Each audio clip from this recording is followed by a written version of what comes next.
places.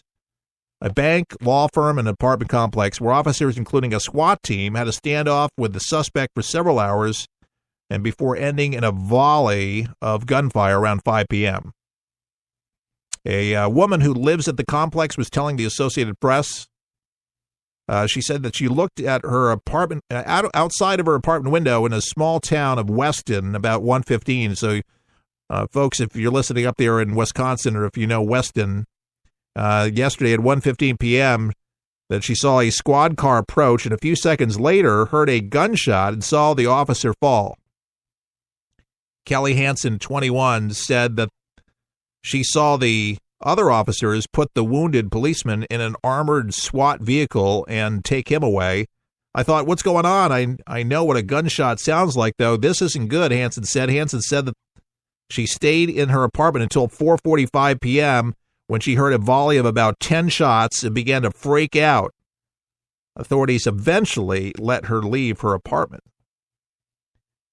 And then dozens of police cars and emergency vehicles responded after the first shooting happened around 12:30 at Marathon Savings Bank and Rothschild, and then officers responded to a reported domestic situation, arrived to find 2 people had been shot.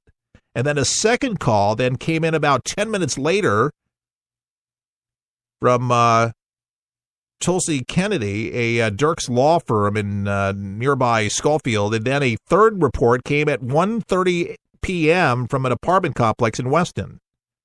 What a mess. 3 police officers, 3 others killed.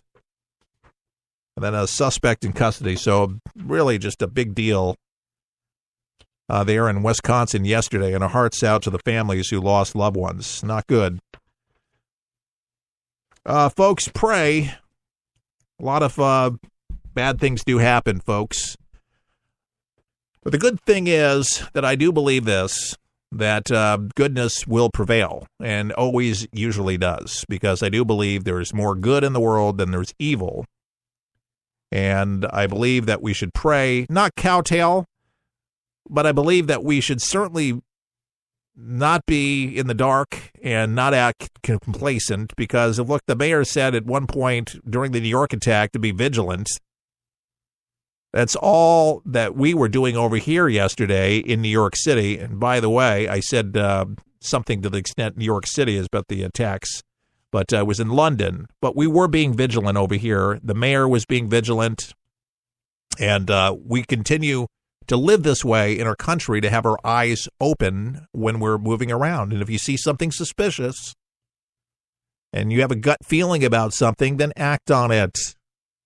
What is the saying? If you see something, say something. A lot of you travel. A lot of you go around and you see something, just pick up the phone. And gosh, you've got a camera, right? Video, you see something, say something. And that's the only way. And thank God there's a lot of informants. There's a lot of people that do pick up the phone. They'll call their local sheriff. And they just see something that looks suspicious. You never know how many lives, including your own, that you could save when you do that. And police, believe me, they take the intelligence seriously and will react on it. And believe me, there's thousands of attacks that are thwarted worldwide every single day because of people who actually make the phone call when they see something that looks askew.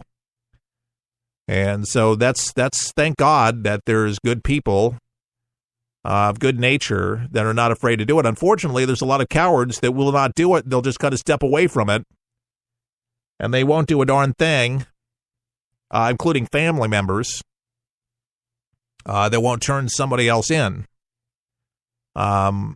Luckily, we've heard of some instances where family members have, including a sheriff that learned of his son out there in Texas several months ago, turned his own son in, was looking to do some damage. And luckily he did the right thing. And sometimes doing the right thing hurts. Not always the best thing, and who knows. But geez, I'd rather do that and save some lives than have that on my conscience the rest of my life. A lot of stories, man, we cover. Some of the stuff is not as fluffy as others, but we give it to you non-watered down, with emotion and real passion. Like I say, You don't get that everywhere. But I believe in what I bring to you each and every day. And if you want to stand with us, we could certainly use your stand and your support. Our website is forthepeopleshow.com. That's our website. We are found on Facebook at For the People Show. And you can send us a message there or on our website. Make a donation today if you are able to do so. $1 goes a long way. Keith Allen, For the People, saying all the best. May God bless.